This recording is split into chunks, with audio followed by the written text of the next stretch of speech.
This is episode 15 of the SOC Level 2 pathway of TryHackMe, and today we are continuing with our detection engineering module.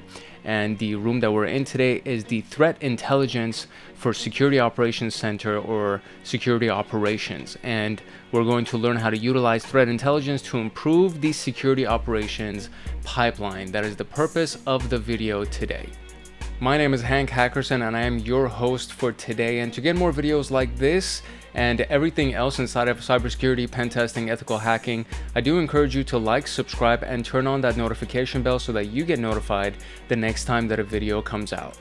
And a quick plug for our membership community is the Hackaholics Anonymous community. This is going to be the premier YouTube community for security professionals and hackers, because I am so committed to making it so.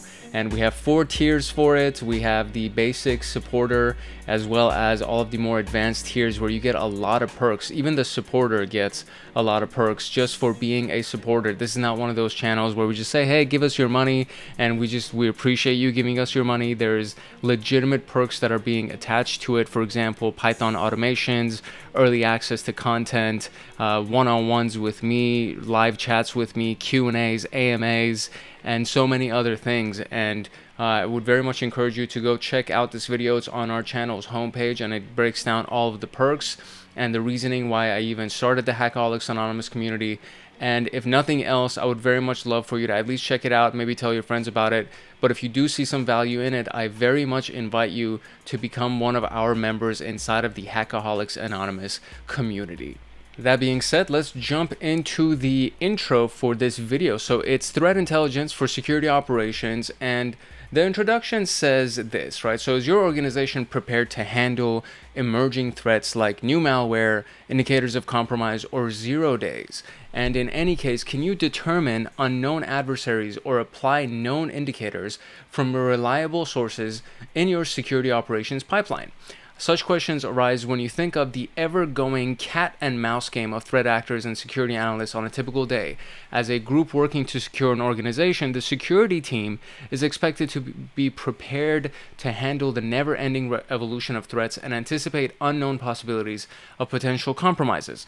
Doing all of this might be challenging, but you're not alone, and that is honestly very, very reassuring for me, because I'm still technically a newbie in this world. I mean, there's some people out there that are very, very, very intelligent, and they're very capable, and they just know so much that, like, when I talk to them or when I see some of their content, I'm like, man, dude, I feel like I will never get there. But thankfully, when I compare myself, like when I compare these videos to the original videos that I made when I first started this channel, I'm like, man, I've come a long way, and it hasn't even been a year yet. So I'm really excited to see what this channel is going to look like when we hit our 1-year anniversary, which is still quite some time away. So the objectives that we got for this room are to highlight the impact of threat intelligence and security ops, how important information shared across different groups can be, and in addition, we're going to tackle topics like threat intelligence for consumers and producers,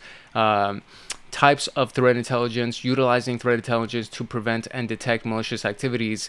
And there are some prerequisites, but for the most part, I've actually done all of these in different videos. So you can, if you haven't gone through these rooms yourself, or if you don't have a membership to TryHackMe, which I recommend you get, because there is a discount code in the description below, and it's just totally worth it in my opinion. You learn a lot, and one of our community members mentioned in one of the comments that they actually took their cybersecurity degree in San Diego State University, I think it was, and they said that they use TryHackMe regularly for exercises inside of that degree. So this was something that I was like, okay, well, it made me even more adamant about just using TryHackMe and just promoting it to everybody. So I have done this video because all of these have been check marked. So this is actually available, and you can go check that out. If you just search for threat intelligence tools, you'll definitely find that. Same thing to intro to detection engineering. That was actually one of the videos that came out earlier this week, so I know that's there. Tactical detection, same thing. Investigating with ELK 101, same thing. I know that this is already exists. So all of these videos already exist on the channel, and you're more than welcome to go watch those if you have not seen those yet, because if there are prerequisites for this room, that means we're going to be covering topics that have already been covered in those rooms, and again, we're not going to go into a deep dive on any of those things, and you're going to need those things for this room to actually make sense for you. So if you haven't seen those, I would highly recommend you go watch those.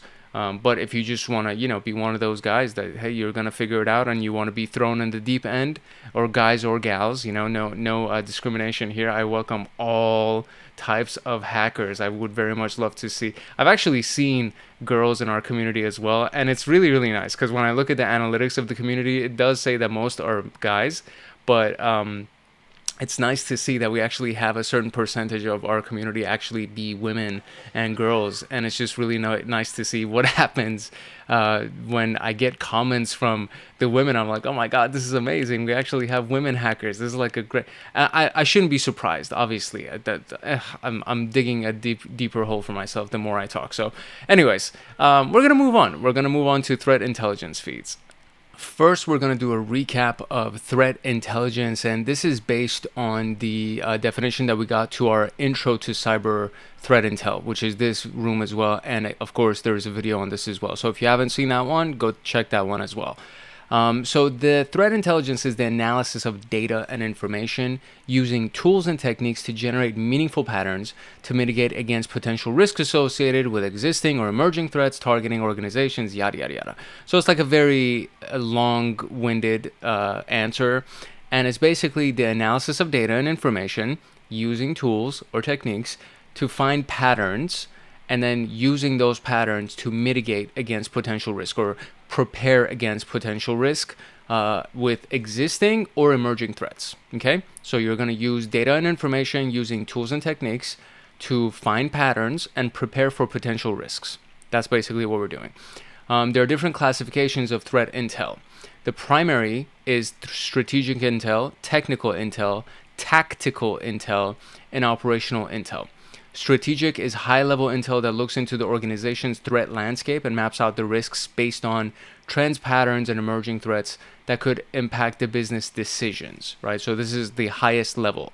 Technical looks at the evidence and artifacts of the attacks that an adversary uses, and in the incident response teams use this intel to create a baseline attack surface to analyze and develop defense mechanisms. Tactical assesses the adversary's tactics, techniques, and procedures, TTPs. This is like a very common phrase that just shows up all the time. This intel can strengthen security controls and address vulnerabilities through real-time investigations. And then we have operational intel that assesses an adversary's specific motives and intent to perform an attack. We can use this intel to understand the critical assets available in the organization, which is people, processes, and technologies that a threat actor can target. So in this level, we're looking at the adversary's specific motives for attacking us specifically. Tactical is looking at the adversary's tactics, techniques, and procedures in general and what they've done before to try to find real-time investigation strategies for us. Technical looks at evidence and artifacts of attacks that they have used before more often than not. So we just look at the evidence and artifacts of previous attacks to try to create a baseline attack surface and prepare ourselves for the future. And that's essentially the four main levels of classification. So they give you an idea of how to operate within the data, but our only focus in this specific room is technical intelligence, right? So that is the main purpose of this specific room, utilizing artifacts generated by adversaries to improve the security operations pipeline.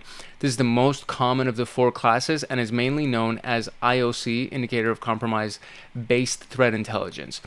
Before applying this, we're going to deal with the understanding of how organizations differ in roles regarding threat intelligence. So you have the consumers and producers. So do you build the knowledge base or do you consume the knowledge of others? So consumers, as the name implies, consumes the knowledge. Producers produce the knowledge. The most common notion of threat intelligence is the data set of known bad IOCs collated by different entities. It may be malicious URLs hosting malware or IP addresses of suspicious connections, but would you know how this information is gathered for the disposal of security analysts? So we're going to differentiate the concept of producers and consumers. Producers gather, analyze, and disseminate threat intelligence data for others and themselves. They create reports, advisories, resources that are shared within the broad cybersecurity community. This includes cybersecurity vendors, research labs, organizations specializing in collecting and interpreting data on emerging threats. The producers typically collect data using various methods and techniques. Standard methods include network monitoring, which involves monitoring an organization's network to identify abnormal behavior from the inside, or a honeypot that was exposed externally. Another example could be a collection of IOCs based on internal incidents handled by the organization. They expect a more significant number of incidents compared to small organizations, with fewer assets to be compromised or user activity to be monitored. The results of these collections are then further analyzed, attributed to potential threat actors, and published eventually to help organizations. This is not every organization can be a producer. That's basically the example here. It requires a vast set of collected data and the capacity to determine expected normal behavior and the capability to analyze and pinpoint unknown potential threats. Then you have the consumer. So threat intelligence consumers are organizations or individuals who consume the threat intel created by producers. The information gathered from different sources is utilized to improve the organization's security posture, and this group typically leverages the intelligence through identifying vulnerabilities, prevention and detection, incident response, and collaborating with others. So we can use published vulnerabilities discovered due to 0 days launched by threat actors to identify vulnerabilities in the infrastructure. CVE is a big one. So the CVE publications are commonly utilized to determine if the organization is impacted by it. So when you run a vulnerability scan, it typically has a CVE or a CVSS score. So it has one of those two things, and you can get more information by just going to the CVE database and trying to figure out how it actually applies to you, if it's outdated, if there's a patch that exists, so on and so forth. Prevention and detection. We use IOCs to prevent intrusions by blocking these artifacts or detecting them by applying two threat intelligence rules. So you put it inside of your signatures for your we did a previous video where we were looking at turning Sigma rules into actual rules for our SIM software, and this is a part of that. Incident response is when you respond to an incident and then you use intelligence data to respond more effectively, because the data could confirm the likelihood of the attack and potentially attributed techniques and tactics. And then of course you collaborate with others, and this is not, there's so many different, I've also done videos on this where it's like there's different kind of like social platforms, almost like a social media platform just for the cybersecurity community. One of them that comes to mind is the Hive, where people just get together and they create cases and they create various scenarios, I guess. Cases is probably the best word for it, but they create various cases that just covers what happened to them so that people can look at it for future reference and hopefully prepare and prevent it from happening to yourself. And finally, we come to the question of, are you a consumer or a producer? Assessing whether your organization or you are a threat intelligence consumer or producer depends on the roles and responsibilities of the team and overall cybersecurity strategy. So a producer collects and analyzes internal external data, creates and distributes threat intel reports to other organizations. The consumer monitors the organization's network and systems for potential security, uses threat intelligence feeds and reports from third-party providers to identify potential security. So most likely, you and me are sitting on the consumer side right now. We're consuming the data, right? So, for example, the producer in this scenario would be TryHackMe. TryHackMe creates and collects a bunch of data, and then from that they create education for us and sources for us. Virus Total is another one, and there's so many, right? The CVE database, NIST, MITRE, these are all producers, right? Consumers is everybody that uses that information. And so it's not a bad thing to be the consumer. It's like they did all of that for us to use. So you're a consumer, I'm a consumer, we're both consuming the information right now. I'm technically, as I'm creating this video, I'm technically a producer of this video, and you're the consumer of the video, but I'm also consuming the data as I'm creating the video. So it's this cycle. It's a big cycle of consumption and production. Once you understand the role, you can also consider assessing the current practices based on these things, right? So understanding the classification of understanding applies to both producers and consumers. So producers evaluate the quality of the intel, and then including the information relevancy, Consumers assess the organization's understanding of threat intel and whether it's effectively being used to enhance security posture. So producers evaluate the quality of the intel. Consumers assess the organization's understanding of the intel and whether it's being used to improve the security posture. Producers evaluate the organization's ability to collect and analyze data. Consumers evaluate the ability to collect and consume the data. Analytics assess your security team's technical and analytical skills, including their ability to detect and analyze threats. Consumers evaluate the organization's ability to analyze and process the threat intelligence. And so it's like, you can see how they're essentially, this is the other side of this coin. Like, it's literally two sides of the same coin. Consuming threat intelligence is what we're going to go into, and I've already deployed our virtual machine, so we're going to go and kind of have fun with it. We're using Kibana, which you should already be very familiar with, because I've done very many, I'm not going to say very many, but I've done multiple videos on Kibana, so you should very much be very familiar with Kibana, because it's part of the Elastic Stack suite of software. And Uncoder is something else that we did in a previous video. I think it was the very last video, actually, where we used Uncoder, because it's a tool that transforms Sigma rules or IOC lists or any other query syntaxes into custom hunting queries for SIM and XDR. And it's easy to use, and it's very, very awesome. And we used it previously, so we're going to use it again.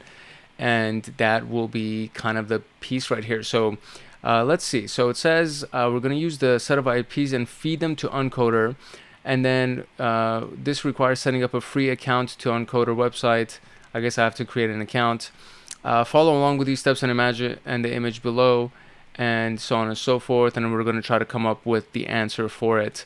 So let's see what we can do. All right, so basically the exercise is this, right? So we copy the list of IP addresses and we go to Uncoder, and on the left side right here, when we paste them, once you click on IOCs, it goes from a defanged URL to like a regular URL.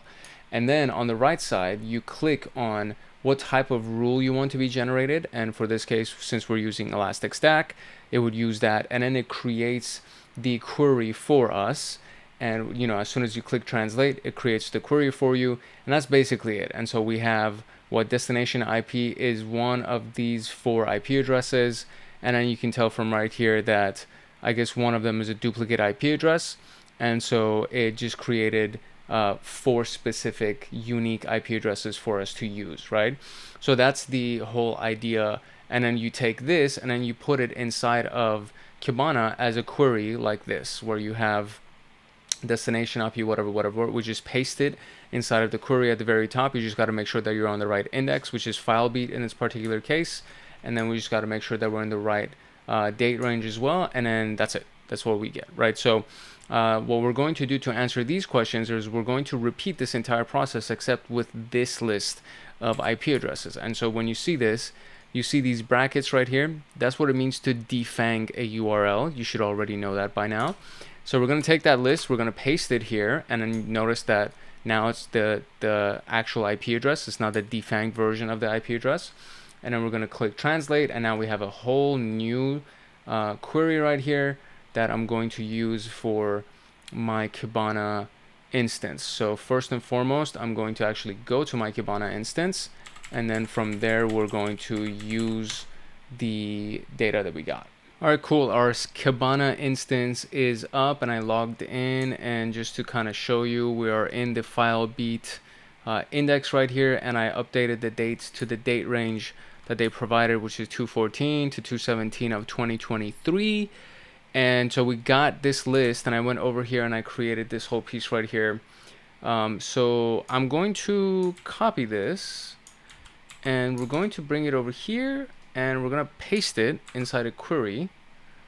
And I think it needs to be Lucene, because that's what we used specifically as we were creating that translation. So I'm going to do it and see if Lucene is good. Yeah, so it says 48 hits, and it seems to be good. And I got to count how many unique addresses we have. So 1, 2, 3, 4, 5, 6, and 7, 8, 9, 10, 11. So I have 11 unique IPs. So let's see if that's right. Okay, very good. Based on the set of IOCs, how many IOC hits were discovered in the logs, and we got 48 in our hits. So let's see, that's all good too. Out of the total number of IOCs, how many unique IP addresses were discovered in the logs? Out of the total number of hits, how many unique IPs? So if we go here, and since we're doing destination IP, we want to look at the destination IP. And it seems that we got, I want to say 5. Okay, so here's what I think we're supposed to do. I'm going to click on destination IP, and I'm going to click on visualize. And it's going to build out this graph for us. And so as we look at this graph, we have our top 5 right here. And then there's this piece right here that says other, which is the other count of records, which is 6 records are in there. And so we have 5 here, and then we have, when we click on this, it shows 2 other IP addresses right here. So if I do those 2 plus the 5 that we had, it would be 7. So I'm gonna try 7, see if that's right. That is right. Okay, great. Wow. I'm actually surprised that I went down the right path there. Okay, cool. So very good. Now, how many connections were made to 185.224.128.215? So that's what we're gonna find out now. To 185 to, what is it? 224.128.215. All right, so looking at our visualization here, 128.215 has 21 records. So 21, there we go. And what is the IP address of the compromised host? Okay, so let's go and check that out. All right, so looking at our results and just clicking on the 128.215 host destination IP, the source IP only has one value here, and it's this value. So let's see if this is the actual value for our compromised host, and it is. So what is the destination port of the connection that was made to 202.151? So we're going to release this, and we're going to click on destination IP, and then we want, it is 107.175.202.151. So I'm going to just do this. I'm going to change all of this to this IP address.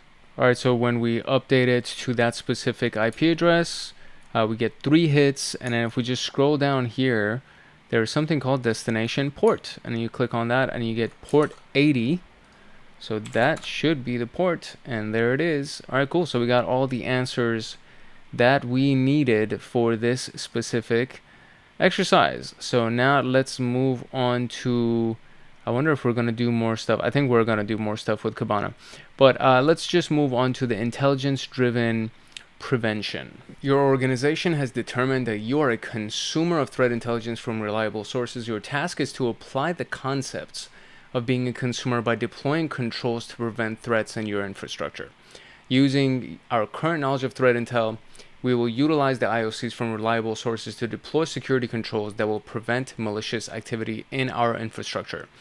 To start, we can simplify the types of IOCs that are commonly distinguished. Domains, typically attributed to URLs that host malicious files, and IP addresses, attributed to addresses known to execute attacks seen from external assets.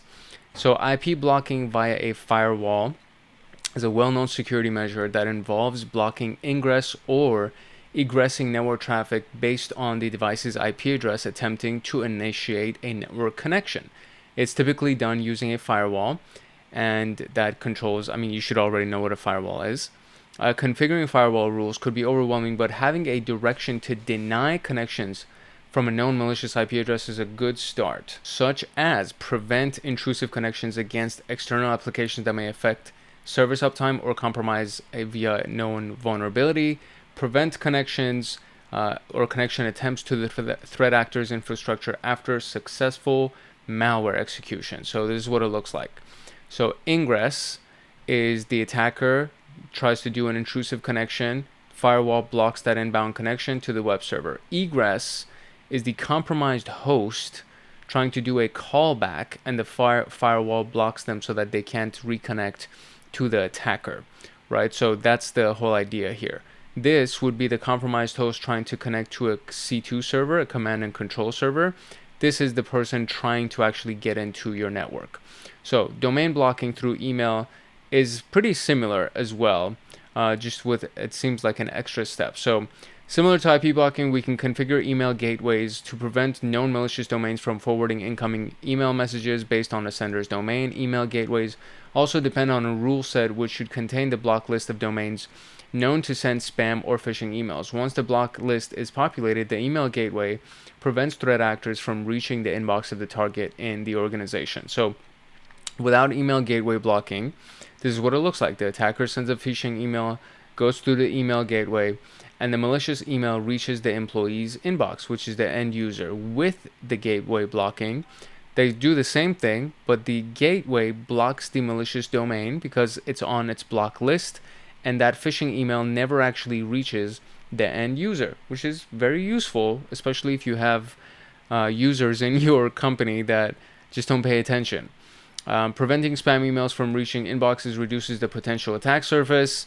Most of the time, organization takeover starts with the execution of a malicious attachment or submitting credentials to a phishing website, which is super freaking simple, and just most employees don't even pay attention. So domain blocking through DNS sinkhole. This is a very good one. DNS sinkhole is a security measure that mitigates the connections to a malicious domain. This is typically done by redirecting all requests from a known malicious domain to a sinkhole, preventing the resolution to their counterparts. So the attacker has their callback server, and they try to get that connection. So the compromised host, without the DNS sinkhole, right? So the compromised host will now go to their DNS server and say, hey, where is this thing? The DNS server says, this is the IP address for this. And then the compromised host actually connects to that IP address, which is the attacker's callback servers. When there is a sinkhole, the compromised host still tries to do it, right? They say, hey, where's the evil.com? And the DNS server is going to come back and say, hey, evil.com is this place. And then you try to actually make a connection, but it doesn't. It goes to another IP address that's our sinkhole IP address.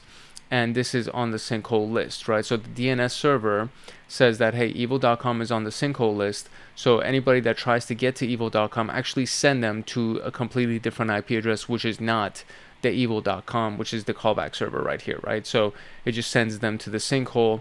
And then at this point, the security team would have to say, hey, why are you even trying to inquire about evil.com? Why are you trying to get to that website? You shouldn't even try to get to that website. There's something wrong. Hunting sinkhole domains. Using logs generated by SIM, you're tasked to hunt all domains identified as malicious by your sinkhole. The threat intelligence team has provided a single domain to start with your activity. In addition, you may also use the following KQL query templates to complete the investigation, which is these guys right here. You need to remove the defang in your search query, obviously. Lastly, the events are stored in this index. Make sure that we are in the same date range, which we are.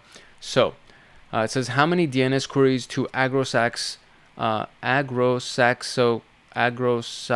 know how you pronounce that, have been created. So we are going to try to see how many DNS queries to this have been created. All right, so just searching for that domain, we get 11. So let's see if 11 is the right answer, and it is. So that one's simple.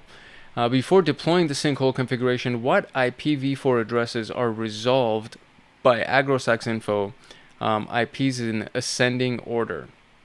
So before the sinkhole configuration, what IPv4 addresses are resolved? Okay, so there is something here called the DNS resolved IP, and that would be really the only thing that I can think of. So if we click on visualize one more time to try to bring this information for us, it will pull this information up, and it's basically the top values of the DNS resolved IPs. This one seems to be, I believe this is our internal IP is the one that they're talking about. So it would be these two guys right here, the 104.21.48. And let me see if I can go back to our search results previously and try to look at those individually. So if we go here one more time, DNS resolved IP, so 104, and then this other guy. So let me try these two answers right here, and then separate by a comma and do this one. And okay, cool. That was kind of a guess. I'm not exactly sure.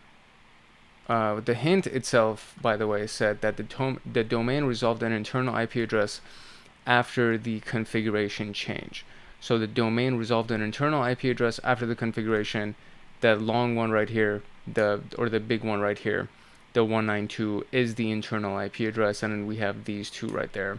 And then the ones at the bottom right there are IPv6, so they're looking for IPv4, and those are the only ones that showed up. So what is the IP address used for the DNS sinkhole? Well, I feel this is, again, it's kind of more of a guess than deductive reasoning, but I feel like this is the sinkhole right here. So there were the attempts that were the before deploying the sinkhole, what IP addresses are resolved by this specific website, which is these two guys, and then there's the sinkhole that seems to have sent everything after the fact, which would be this thing. And so I'm going to actually just add this to our queries as well, just to kind of see if we can find any extra information about this, or I need to actually remove this and go to visualization and then try to see if we can get that information. So we're going to do this one more time, and then we're going to go to the resolved sinkhole. So first let's actually try to get that DNS resolved IP. So real quick, so yeah, that is the right address for the DNS sinkhole. Now it says how many hits were caused by connections to sinkhole domains. How many hits were caused by connections to the sinkhole domains. So we're going to just delete that piece and then go back to our 6,000 hits, and then we're going to use our sinkhole IP address, which is the one that ends in 13, and let's see what we get. Or just doing a basic search for that IP address gets me 115 hits. So let's see if that's right. That is right. Okay, cool. And how many unique domains have been sinkholed? Now we want to find the actual domain names. So let's find the domain name field. All right, this is where I think this piece right here comes in handy, the DNS question name, which if we click on it, we have all these values. And if we were to visualize this, let me just go to our full screen mode.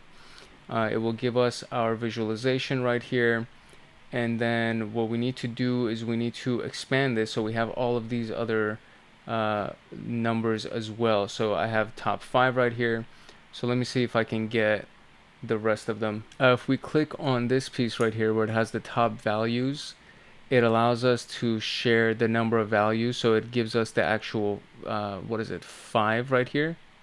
So if I go and let's see, I don't know, I'll do 50 to see if it'll actually give me everything. And okay, so it actually gives me all of the domains. There is no other. Basically, I was trying to spread it so that it shows everything instead of having the top 5 and then giving me other for the rest of these. So we got 1, 2, 3, 12. So I got 12 specific records here. So I'm just gonna go over here. I'm sure there's probably a better way to do that, but we're trying to keep it simple. So there it is, and that was indeed the right answer.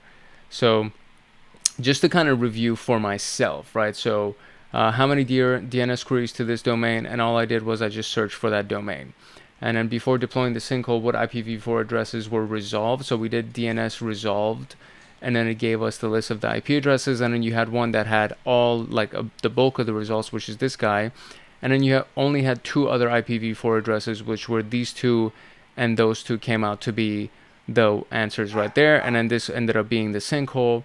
And to find the connections to the sinkhole, we just searched for this IP address and we got 115 hits. And then for here, we just went to the name, so question name, and we looked at that, and then when we visualized it, you just saw what happened.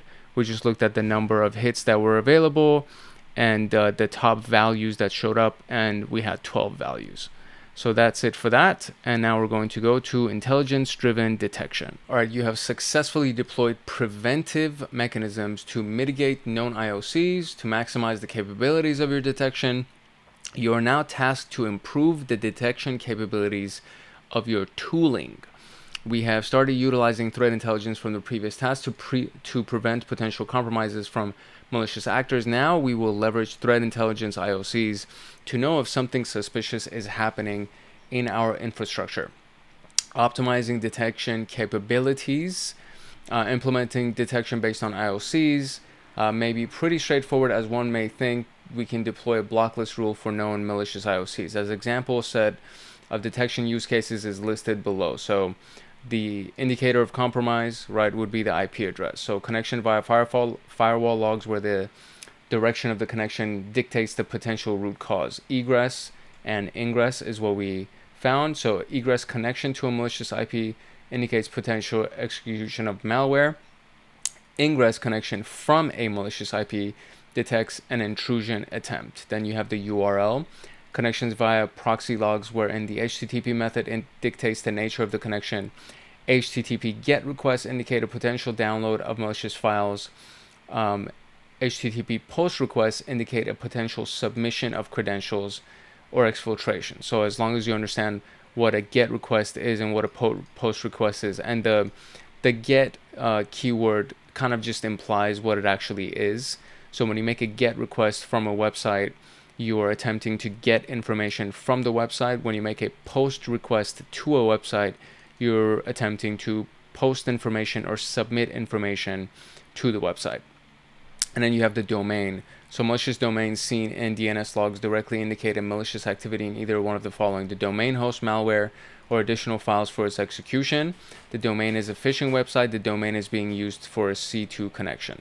So if you see malicious domains in your logs, that means that one of these three things are happening. If you see a malicious URL or GET request being sent to a malicious file or something like that, or a POST request being sent to a malicious URL, same thing. So as long as you understand that there is a list of malicious URLs, malicious IP addresses, malicious domains, when you understand that, then just searching just for those things inside of your logs can help you. They shouldn't even exist in your logs, right? So if they're on some kind of a malicious list, they shouldn't even exist in your logs. The fact that they show up in your logs is a red flag, and it needs to be investigated further. Scenarios above depict the usage of publicly available IOCs to hit any suspicious connections across different data sources, such as firewalls, DNS, and proxy servers. However, this kind of setup may require continuous fine-tuning. So we can combine some prevention techniques discussed in task 3. I can't read today. To detect suspicious traffic. So prevention technique is the sinkhole, firewall IP blocking, proxy blocking, mail gateway blocking, all of these things. Domains resolved to a loop back may indicate a connection that a malicious domain based on DNS sinkhole blocklist configuration. Block connections to and from a specific IP address may indicate malicious activity. Logs generated attributed to IOC blocking gives more context about the connection. Blocked web connections may indicate a malicious attempt to access malware or phishing site. The proxy service could provide more information if it has tagging capabilities. Emails blocked based on the email sender's domain may indicate a spam, so on and so forth. So these are the Sigma rules. So we've already talked about Sigma rules in a lot of cases. We're going to look at some more Sigma rules. And this is a generic signature language. So we're essentially just building a Sigma rule or finding a Sigma rule, because there are so many of them that exist already that you can just kind of use for your purposes. And this one, for example, is to hunt for sinkhole domains. So that's the title, that's the author, description, yada, yada, yada. The most important part is these pieces right here. So you have the log source, which is your DNS log. Detection is going to select the sinkhole domain, and this is the specific IP address that's been resolved to it. Condition is if this specific detection method is triggered, that's the condition for this rule to go into play. And that's pretty much it. That's like as far as how this thing works. And then these are just flagging. So if it's a false positive, we don't know. The status is experimental. It's a medium level. And then these are the tags. So the big pieces of this are this right here. These are the big pieces of this specific rule that makes this rule function. So it hunts for DNS queries resolving this specific IP. As discussed previously, such cases may indicate a connection to a known suspicious domain based on sinkhole configuration. So if you play with undercoder or uncoder IO and elast alert, which is one of the elastic types of languages or queries that can be made, we can just take the same rule that we had here and turn it into an elast alert for Lucene, right? And it'll just generate that alert for us, and then we can go ahead and do something with it. So before we use the generator rule, let's have a quick run through about Elast Alert. It's an open source framework for alerting on anomalies, spikes, or other patterns. It generates with Elasticsearch Kibana and other tools in Elastic ecosystem and can be configured to send alerts to various technical external services such as email, Slack, and so on and so forth. The resulting alert rule from Uncoder contains the following. You have the alert field, so this is the type, which is debug. The filter, which is the list of query filters. The index is the name of the index that you're going to be searching through, which is FileBeat in our case. This option, which is the real alert option, allows you to ignore repeating alerts for some time. The value is 0 minutes, which will generate all alerts despite the redundancy of it, meaning repetition of it. And then the type is to the rule type that is used, which is anything. So any type of rule will generate an alert for every successful query that's been returned. Now we have introduced it. Access the machine via SSH using the provided credentials in task 2 and navigate to the last alert directory. You may see that the directory contains a configuration file. The YAML file contains all the configurations needed, and the Elast Alert rules directory contains a placeholder rule. You may populate this rule with the translated sigma to alert rule. After copying the Elast Alert rule generated by Uncoder, execute the following to clean the syntax and point that. So we're going to clean it by doing this, and then the Elast Alert rule should be similar to the one below. After executing the steps mentioned above, after configuring the sinkhole YAML, navigate back to the Elast Alert directory and start executing Elast Alert. And the execution of it is this. So you run Elast Alert, start, and then this is the specific date, I guess, that we want to start from, 2/16/2023. It's going to be in verbose mode, and the rest of it is going to be output into our text file. It starts, executes the rule configured starting from 2/16. It also provides verbose output and the snippets right here to write the results and output. Know that the file descriptors were used, and once the command is executed, you may need to wait a few seconds to finish the initial run. The following string indicates that the execution is finished, and after seeing the string above, now you can stop the execution, complete the task, review the results. So we gotta actually go and connect to that previous machine using the our attack box here. And if you've connected via OpenVPN, you can just use SSH to connect to the machine via your specific computer, and then from there we'll just navigate the rest of the stuff. So this is the information to be able to connect to our SSH. So let me just do that real quick. All right, cool, there we go. So we are now inside of this virtual machine. So let's navigate to where they told us to navigate to. All right, so we are here. We need to go to the Elast Alert directory. So let me just kind of zoom in here. So cd Elast Alert, and there we are. And if I write this, so there we go. We have the configuration and we have the rules directory. So the config YAML file contains the configurations needed, and then the rules directory contains a placeholder rule. So after copying the rule, let's see, you may populate this rule with the translated da-da-da-da. After copying the Elast Alert rule generated by Uncoder, execute the following to clean the syntax, and that in the description field, remove the string from author until the end of the line. This is being removed to make syntax of Elast Alert valid. And in the index field, replace win_log_beat to file o_beat. So what we're trying to do right here is take this piece right here. I believe this is the one that we're supposed to be using because it doesn't have anything else for me. I don't think it does. Yeah, it doesn't. So we're taking this full piece right here. We're going to go right here, and we're going to go to our Uncoder piece right there. I'm going to paste it here, and it automatically detects that it's Sigma at the very top right here. And then now I need to change it to Elast Alert, which is this piece right here. There's only one rule for us over there. and I'm gonna click translate, and it generates this piece for me, right, like so. And so the few pieces that they told us to do is remove the author piece, so that, let's see, let me just move this right here so I can kind of see better. The one piece to clean it up they mentioned is to remove the string starting from author until the end of the line. This is being removed to make the syntax valid. So right here, it doesn't seem to have anything. Oh, right here, this piece right here. So it says author da da da da to the end of the line, and we're going to just remove this whole piece right here. So that is being deleted, and Sigma rule for sinkhole DNS queries is what we should have, which is, that's what it looks like right here. So that's great. And then we're going to change the index field to this specific piece right there, which will make this actually applicable to us. And that's pretty much what we got. So that should be our full rule for sinkhole YAML, and alert debug description sigma da da da da type any. So from this, I'm just going to copy this whole piece, and now I'm going to go and change the rule that we got inside of our rules directory.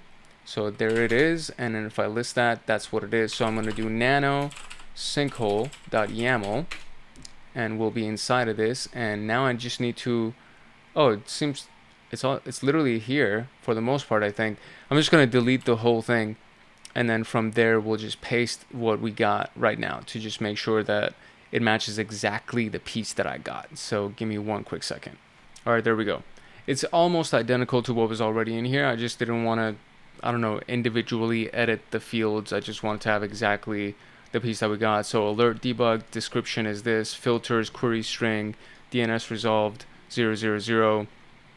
Although in this particular case, it seems to be a this seems to be a regex expression right here instead of putting it in quotes. So I wonder if that's gonna work. I'm just gonna see if it's gonna work, and then from there hopefully it will actually work.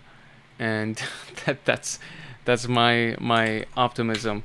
So we're just gonna leave it as regex. If it doesn't work, then I know what just happened. So I'm gonna go back one directory, and now we're going to run this specific command to start what we gotta start. So here we go.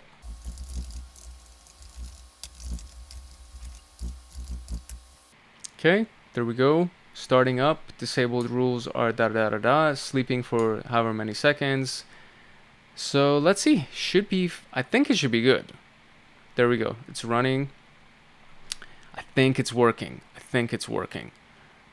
If the output file doesn't have any information, then I'll know what's up. But once it's done, we should have everything that we need. So let's see if it actually hits. So it says the following string indicates that the execution is finished. So X query hits, X already seen, X matches, X alerts sent. So it seems to still be running. Once that finishes, I guess I should be able to see. I haven't really seen anything like that yet. So once I see that, I'll be able to stop it. And then from there, we'll go ahead and look at our output file. Okay, I stopped it mainly because right here it says you may need to wait a few seconds to finish the initial run. I don't see this specific string because there were so many strings that were happening so quickly, so I have no idea if that string actually even showed up, this piece right here. But let's see, let's look at our output file. There should be an output file right now because it's been doing some, yeah, so there we go. So I'm afraid to look in the output file because I feel like there's going to be so many. Yeah, look at this, holy cow. There's a lot of results in here, buddy. Oh man, this is going to be scary. At the very, very top. Okay, so let me see. So it says, what is the value of the alert field in the converted ElastAlert rule? So this we actually don't even need the results for because it's debug is the value of our alert field right here.